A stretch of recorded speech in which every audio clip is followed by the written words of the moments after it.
नमस्कार दोस्तों। तो मेरे ख्याल से आप लोगों ने मेरा वो शॉर्ट वीडियो देखा होगा और उसी वीडियो के अंदर में क्योंकि पूरा एक्सप्लेन कर पाना तो पॉसिबल नहीं था, क्योंकि 3 मिनट का ही टाइम होता है। तो और पूरी तरीके से मैं अगर एक्सप्लेन नहीं करता तो वो इनजस्टिस होता, आपको पूरी बात पता नहीं चलती। तो ये जो मैंने आपको बताया कि ये जो रिलेशनशिप इन्वेस्टमेंट स्कैम है, या जिसको रोमांस स्कैम भी कहा जाता है, या जिसको पिग बुचरिंग स्कैम भी कहा जाता है, इसको अलग अलग जगह इंटरनेट पे अलग अलग नाम से कहा जा रहा है। पहले ये यूरोप के अंदर में काफ़ी चल रहा था, अमेरिका के अंदर में चल रहा था, अब ये भारत के अंदर में भी देखा जा रहा है। और ज़्यादातर इसके अंदर में अगर आप देखेंगे तो यंग लड़के लड़कियां जो होते हैं वो इसके अंदर में इन्वॉल्व होते हैं। और कई बार ये देखा जाता है कि ये एक इंटरनेशनल नंबर्स जो होते हैं उसके थ्रू आपको अप्रोच करते हैं और आपको ये बताने की कोशिश करते हैं कि वो इंडिया में नहीं रहते हैं, वो इंडिया से कहीं बाहर रहते हैं, और वहाँ की कुछ एआई जनरेटेड या इंटरनेट से कुछ वीडियो उठा के वो आपको पोस्ट भी करते रहते हैं ताकि आपका एक ट्रस्ट जो होता है उनके ऊपर बन जाए। मैं आप यहाँ पे आपको बताना चाहूँगा कि ऐसा कोई ज़रूरी नहीं होता कि अगर किसी के पास कोई यूके का, न्यूजीलैंड का नंबर है तो वो न्यूजीलैंड से ही बात करेगा। आजकल वीपीएन के थ्रू आप कहीं से भी कोई भी नंबर लेके आप बात कर सकते हैं, या ई सिम के थ्रू आप कुछ भी कर सकते हैं। और इनके इनके जो स्कैमर्स होते हैं उनके नंबर्स में एक खासियत होती है कि आप जब भी बात करेंगे व्हाट्सएप पे ही हो सकती है। अगर आप नॉर्मल कॉल या नॉर्मल मैसेज डालना चाहेंगे तो उनके साथ कोई कांटेक्ट नहीं हो सकता।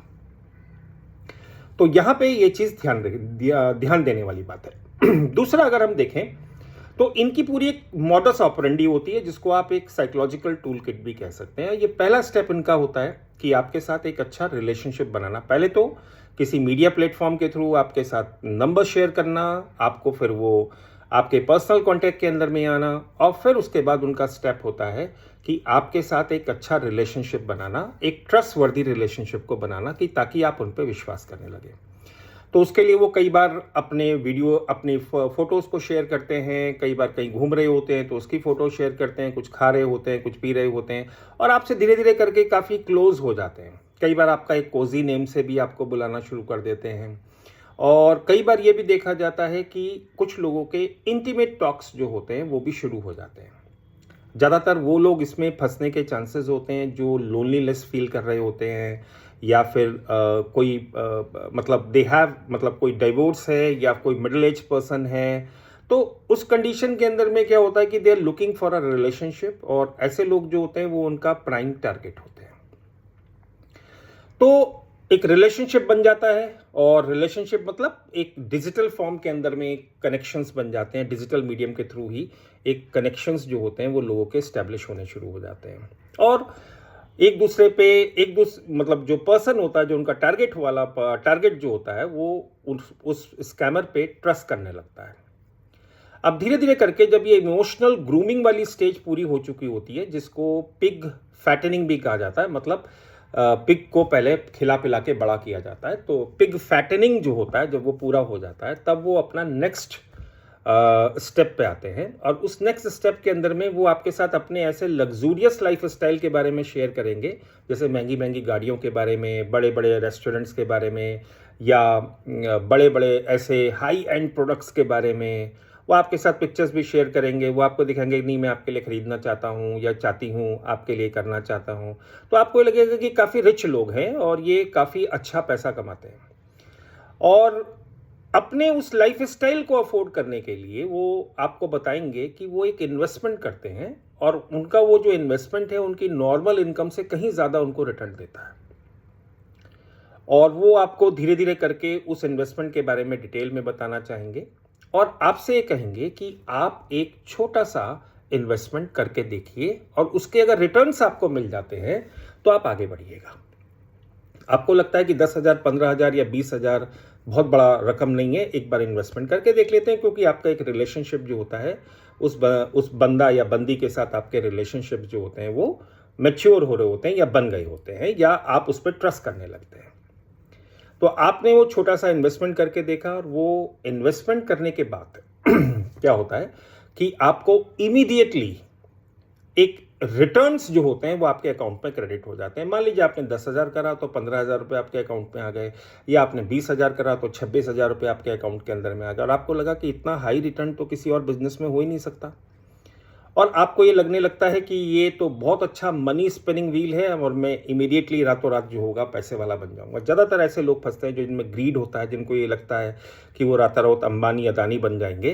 तो ऐसे लोग भी जो होते हैं वो फंसने के चांसेस होते हैं। या जो लोग इमोशनली वीक होते हैं या जिनमें लोनलीनेस की फीलिंग होती है, और ज़्यादातर लोग जो होते हैं ऐसे उनके प्राइम टारगेट होते हैं। जब आपने एक छोटा सा इन्वेस्टमेंट कर लिया और आपको रिटर्न आ गया, तब वो अपनी थर्ड स्टेज के अंदर में आते हैं जिसको बोलते हैं बूचरिंग, यानी पिग बूचरिंग। अब वो आपसे कहेंगे कि आप बड़ा इन्वेस्टमेंट करिए तो आपको ज़्यादा रिटर्न्स आएंगे, क्योंकि आपका ट्रस्ट बन गया है। तो आप लाख, सवा लाख, 1.5 लाख, वो इस चीज़ को जज कर लेते हैं कि आपकी इन्वेस्टमेंट कैपेसिटी कितनी है। लाख, सवा लाख, 1.5 लाख रुपए का आपने इन्वेस्टमेंट कर दिया, और इन्वेस्टमेंट करने के बाद क्या हुआ कि वो इन्वेस्टमेंट का आपको इमीडिएटली रिटर्न नहीं आया। 2 दिन, 4 दिन, 5 दिन हो गए, और जिस प्लेटफॉर्म्स पे आपने इन्वेस्टमेंट करा है उस प्लेटफॉर्म पे इन्वेस्टमेंट के कोई भी चीज़ें जो होती हैं वो आपको विजिबल नहीं हो रही होती। या कई बार ऐसा होता है कि आपको वो इन्वेस्टमेंट वहाँ पे विजिबल हो रहा होता है, और वो इन्वेस्टमेंट केवल डिजिटल फॉर्म के अंदर में आपके लिए विजिबल होता है, लेकिन आप कभी भी उसको विड्रॉ नहीं कर सकते। जब आप विड्रॉ करने की बात करते हैं तो विड्रॉ करते वक्त वो आपको कई सारे क्लॉजेस बता देते हैं। आपको कहते हैं कि नहीं, हमें ऐसा डाउट हो रहा है कि आप मनी लॉन्ड्रिंग सस्पेक्टेड है आपका, या आप कुछ ऐसा हाई वॉल्यूम के अंदर में करिए, आपने पर्टिकुलर वॉल्यूम में नहीं करा इसलिए पैसा नहीं आ सकता, या टैक्सेशन अमाउंट जो होगा वो आपका कटेगा, कुछ ऐसे। यानी कि they start expecting that you should deposit more. अब इतनी पोजीशन पे आते आते आप चीज़ को समझ जाते हैं। अगर आप नहीं भी समझे तो कई लोग क्या करते हैं, इसके बाद भी फर्दर इन्वेस्टमेंट कर देते हैं, तो पता चला वो उनका और पैसा चला गया। तो कुछ लोग समझ जाते हैं, अब वो जिस बंदे से बात कर रहे थे उससे कांटेक्ट करने की कोशिश करते हैं, पता चला वो बंदा भी गायब हो गया। और फिर वो बंदा जो था, जो इंटरनेशनल नंबर से आपसे बात कर रहा था, उस इंटरनेशनल नंबर्स की ना कोई पकड़ है, क्योंकि वीपीएन के थ्रू है, उनको पकड़ पाना बहुत मुश्किल है, और आपके साथ एक मेजर स्कैम हो जाता है। अब ऐसी कंडीशन के अंदर में मान लीजिए अगर आपके साथ स्कैम हो गया, तो पहले तो हमें ये समझना है कि किस तरीके के लोग जो होते हैं वो ऐसे टारगेट बन जाते हैं। मान लीजिए आप जीवन में अकेले हैं, या इमोशनली डिस्टर्ब हैं, या आपको पैसे की जरूरत है, या आप कुछ आपके अंदर में किसी भी तरीके का, तो उसका सोशल मीडिया पे प्रोपेगेंडा करना बिल्कुल गलत होता है। अगर आप सोशल मीडिया पे अपना प्रोपेगेंडा कर रहे हैं कि आपके साथ ये हो रहा है, आपके साथ वो है, ये है, वो है, तो आप ये मान के चलिए कि आप ऐसे लोगों का प्राइम टारगेट बन जाएंगे। आपको सोशल मीडिया से सोल्यूशन तो नहीं मिलेंगे, लेकिन हो सकता है कि फर्दर आपकी प्रॉब्लम्स जो हों वो और बढ़ जाए। मान लीजिए कोई व्यक्ति डाइवोर्स्ड है, या उसके अपने फैमिली के अंदर में रिलेशनशिप नहीं हो रहा, और वो एक ऑल्टरनेटिव्स को ढूंढ रहा है, तो इसका मतलब ये नहीं है कि वो सोशल मीडिया के अंदर में एक कैजुअल हुकअप के चक्कर में वो कुछ भी करने बैठ जाए। तो ऐसे लोग जो होते हैं वो प्राइम टारगेट की फॉर्म के अंदर में बन जाते हैं। दूसरा चीज हम ये देखें कि जब आप किसी रिलेशनशिप में चल रहे होते हैं, तो एक जनरल बचपन से ही या किसी भी चीज को लेकर सिखाया जाता है कि जो फाइनेंशियल ट्रांजैक्शंस होने चाहिए वहां पे आपके इमोशंस नहीं आने चाहिए। और ये जो स्कैम है ना, मैं आपको बता रहा हूँ, इसके अंदर में कई सारे ऐसे हैं जो डॉक्टर्स हैं, इंजीनियर्स हैं, प्रोफेशनल्स हैं, वो फंसे हैं इस स्कैम के अंदर में। मतलब हम ये नहीं कह सकते कि पढ़े लिखे लोग जो होंगे, वो जो अनपढ़ लोग होंगे वो इसमें फंसेंगे, या जिनमें समझ नहीं है। पढ़े लिखे लोग जो हैं वो इस पर्टिकुलर स्कैम के अंदर में फंस गए हैं। तो ऐसी कंडीशन के अंदर में अगर हम देखें तो जो रेड फ्लैग्स हैं वो आपको रिलेशनशिप में आइडेंटिफाई करने पड़ते हैं।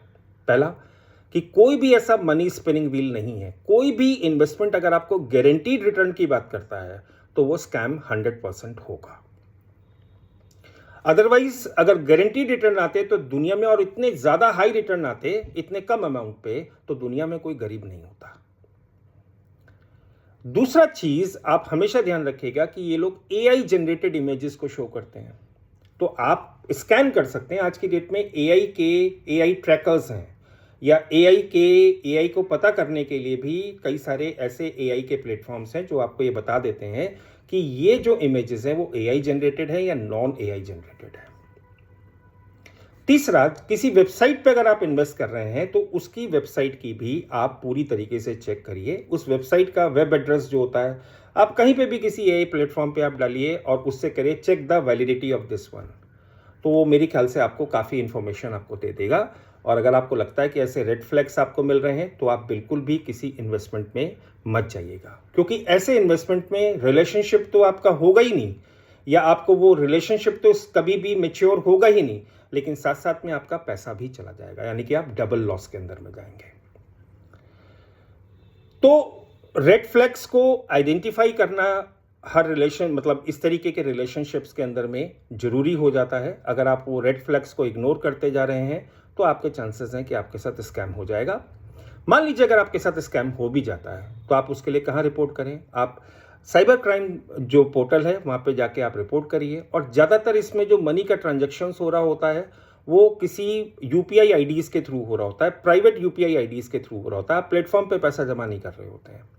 तो ऐसी यूपीआई आईडीज़ जहाँ पे आपने पैसा जमा करा है, कई बार ये देखा जाता है कि ये जो अकाउंट होते हैं वो म्यूल अकाउंट होते हैं। मतलब जो अकाउंट वाला होता है उसको खुद नहीं पता होता कि उसका अकाउंट जो होता है वो यूज़ हो रहा है। और कई बार ये भी होता है कि ऐसे लोग इन्वॉल्व होते हैं कि 10,000 रुपये आ गए, चलो 2-4 हज़ार रुपये उन्होंने काट के आगे ट्रांसफ़र कर दिए। तो ऐसी सारे ट्रांजेक्शन्स जो होते हैं उनको आप साइबर क्राइम पे रिपोर्ट करिए और पोर्टल पे जाके रिपोर्ट करिए। आपके साथ चाहे कुछ भी हो, और आप इस चीज़ को लेके कभी ना घबराइए कि आपने कुछ ऐसी बातें करी हैं या कुछ ऐसी चीज़ें करी हैं जिसको लेके आपकी बदनामी हो सकती है, क्योंकि ऐसी कंडीशन का वो बहुत ज़्यादा फ़ायदा उठाते हैं।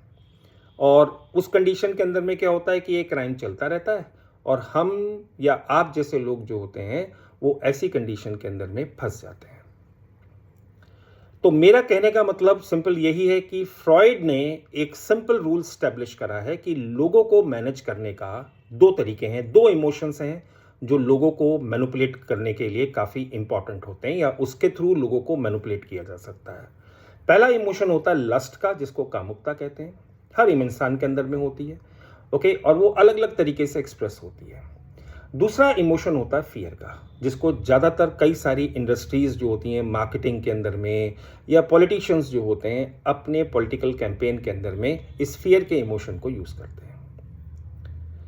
तो सिगमंड फ्रॉइड सभी के साथ ऑपरेट करता है और हम सब जो हैं वो एक मनोविज्ञान के बंदी हैं। We all are prisoners of psychology. और एक चीज़ आप खास तौर से ध्यान रखिएगा कि इस डिजिटल वर्ल्ड के अंदर में मेजर साइबर क्राइम जो होंगे वो हैकिंग के थ्रू नहीं होंगे। मेजर साइबर क्राइम होंगे वो ह्यूमन इमोशंस को लेके होंगे। आप कुछ भी कहीं पे भी किसी भी डिजिटल वर्ल्ड के अंदर में आप हैं, आप जहां पे भी अपनी इंफॉर्मेशंस को डाल रहे हैं तो आपका एक साइकोग्राफिक प्रोफाइल जो होती है वो धीरे धीरे बन जाती है। और अब जिस तरीके से एआई के मॉडल्स आ रहे हैं वो किसी भी पर्सन का पूरा एक साइकोग्राफिक प्रोफाइल जो हो सकता है वो मैप कर सकते हैं। तो इसलिए मैं ये तो नहीं कह रहा हूं कि डिजिटल वर्ल्ड में आप मत जाइए, आप मत करिए, लेकिन आप थोड़ा सा सतर्क रहिए और कभी भी किसी के साथ इजीली अपने नंबर्स को शेयर मत करिए। और अगर मान लीजिए अगर आप शेयर भी कर लेते हैं तो उस कंडीशन के अंदर में आप थोड़ा सा सतर्क रहिए किस तरीके के रिलेशनशिप आपको स्टेब्लिश करने हैं, और आपको इन्वेस्टमेंट की जो चीज़ें होती हैं वो करनी है या नहीं करनी, या उसको लेके खास तौर से आप ध्यान रखिएगा। क्योंकि कोई भी रिलेशनशिप अगर 2-3 दिन के अंदर में या 4 दिन के अंदर में बहुत तेजी से ग्रो कर रहा है तो यहां पे सिंपल आप ध्यान रखिएगा, it is too good to be true. हमेशा ये रूल याद रखिएगा, too good to be true. Okay, तो ध्यान रखिएगा, सतर्क रहिएगा और मेरे इस वीडियो को ज़्यादा से ज़्यादा लोगों के साथ शेयर करिए। मैं ये नहीं कह रहा हूँ कि आप मेरे चैनल को सब्सक्राइब करिए, लेकिन मैं आपसे ये ज़रूर कह रहा हूँ कि आप इस वीडियो को ज़्यादा से ज़्यादा लोगों के साथ शेयर करिए। कुछ लोग ऐसे हो सकते हैं जिनको इनसे बचाया जा सकता है, और अगर ये वीडियोज़ स्कैमर्स तक भी पहुँचें तो और भी अच्छा है। उन लोगों को भी समझ में आ जाएगा कि डिजिटल अरेस्ट को लेके लोगों ने काफ़ी जागरूकता दिखाई, हमारे इंस्टीट्यूशंस ने काफ़ी जागरूकता दिखाई। अब इस इन्वेस्टमेंट रिलेशनशिप स्कैम को लेके भी हमारी समाज जो है वो जागरूकता दिखाए, और इस तरीके के जो मैंने वीडियो बनाया है इसको आप शेयर करिए। धन्यवाद।